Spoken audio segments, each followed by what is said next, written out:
வீட்டில் ஏதாச்சும் ஒரு ஃபங்க்ஷன்னாலே ஃபஸ்ட்டு பருப்பு சோறு தான் செய்வாங்க. செய்யலான்னு பார்க்கலாமா? இதுக்கு தேவையான பொருளை டிஸ்கிரிப்ஷனில் கொடுத்துருக்கேன். இது நான் குக்கரில் செஞ்சுருக்கேன். தம்லேயும் செய்யலாம். நான் ரொம்ப கம்மியான குவான்டிட்டினால குக்கரில் செஞ்சேன்.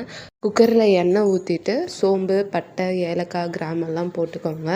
அதுக்கப்புறம் புதினா, கொத்தமல்லி போட்டுட்டு வெங்காயம், தக்காளி நல்லா வதக்கிட்டு இஞ்சி பூண்டு பேஸ்ட்டோட கொஞ்சம் மிளகு, ஜீரகம், சோம்பு ஒரு போட்டு நல்லா மிக்சியில் அரைச்சி எடுத்துக்கோங்க. அந்த இஞ்சி பூண்டோட அரைச்சதையும் இந்த விழுதை நல்லா வதக்கிட்டு நல்லா எண்ணெய் பிரிகிற வரையும் வதக்கின பிறகு நம்ம எவ்வளோ ரைஸ் எடுக்கிறோமோ அந்த அளவுக்கு தண்ணி அளந்து எடுத்துக்கிட்டிங்கன்னா அதை தண்ணியும் அளந்த பிறகு கொதிச்சோன்னா நீங்கள் அரிசியை போட்டுக்கோங்க.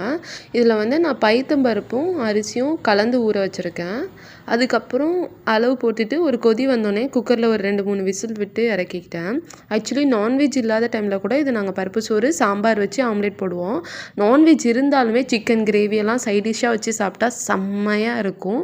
செஞ்சு பார்த்துட்டு எப்படி இருந்துச்சுன்னு கமெண்ட் பண்ணி அப்படியே ஒரு லைக்கை தான் போட்டுட்டு போங்க.